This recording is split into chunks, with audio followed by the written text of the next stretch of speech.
So the Trump campaign is trying to downplay alarming comments made by the 2024 Republican frontrunner over the weekend, which echoed the words of 20th century fascists on social media. And then later at a rally on Saturday, Trump vowed to, quote, root out his perceived political enemies who said live like vermin within the That's what he said. Live like vermin within the confines of the country. That's his quote.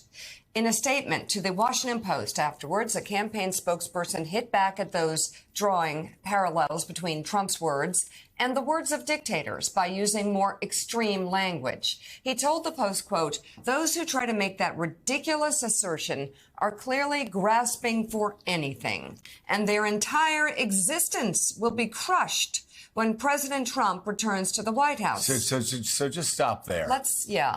Their entire existence will be crushed when President Trump returns to the White House. Well, that makes things better. And Willie later on, he said, well, I meant sad existence, not entire existence.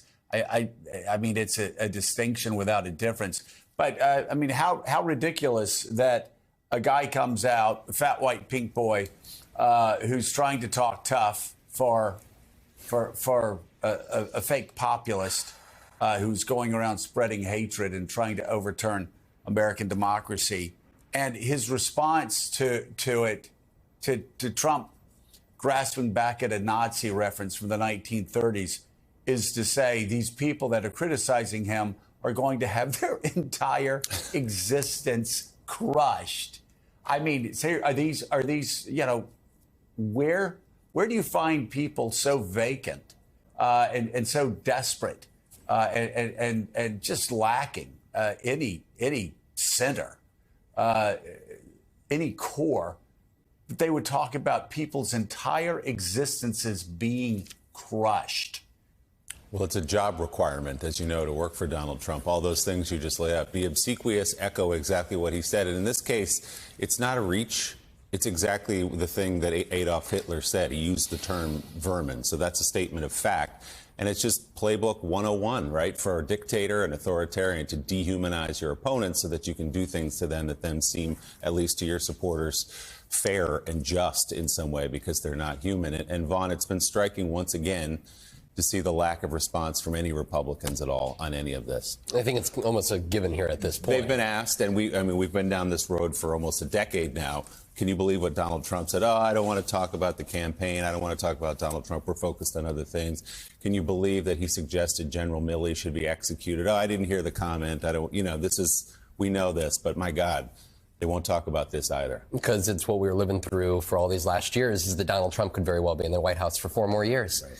And, you know, he's already vowed to destroy Kim Reynolds, the Iowa governor, you know, and for the constituents back home in the state of Iowa, when you see your governor being threatened like that, you know, that's a hostile place and environment to be here. You know, the one time that I was invited onto Donald Trump's plane this year, it was from Waco, Texas, back in March.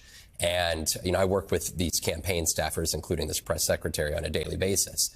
And what is so striking this go around is just how keenly aware this campaign team is to have only loyalists on their staff. There are no Alyssa Farahs this time around. There's nobody that is trying to do good from within.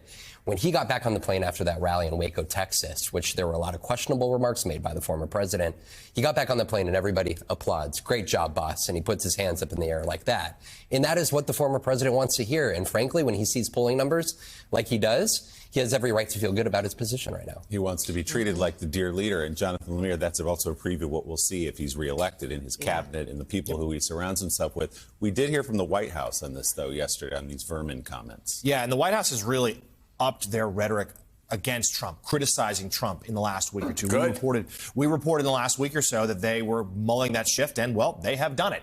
That they have decided to draw the contrast as much as they can. They've been really sharply critical of Trump on comments like this, but also his stance on abortion, other political issues as well. As a year out with a Trump-Biden rematch so likely, they're not wasting any time. And some felt they should have made this move sooner. I know Joe does, but they are doing it now, where they're trying to draw these contrasts. But to your point, it is going to be purely loyalists in the next Trump administration were he to win again. We spent a lot of time yesterday talking about the 2025 project, as they have deemed it, and Trump's immigration proposals, draconian to say the least, which are going to involve raids and camps and, frankly, un-American measures to try to rid the nation, in their words, of illegal immigrants.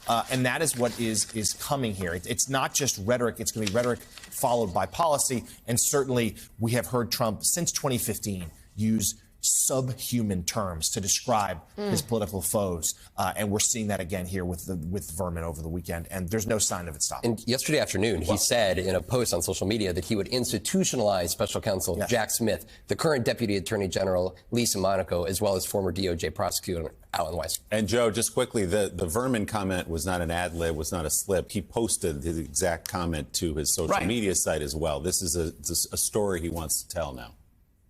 Yeah, I mean, it is a choice. It is another line that's crossed, another time that it's shocking but not surprising.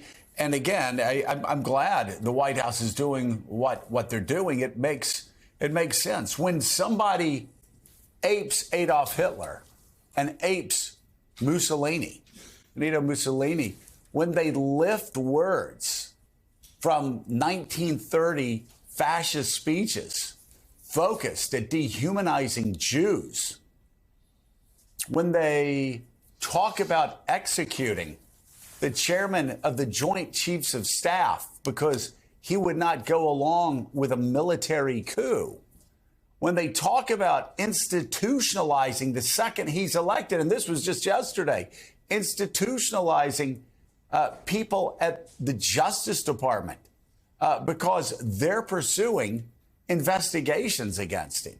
When he talks about terminating the Constitution of the United States of America, then I think Jonathan Lemire, the White House is really doing what we were talking about yesterday.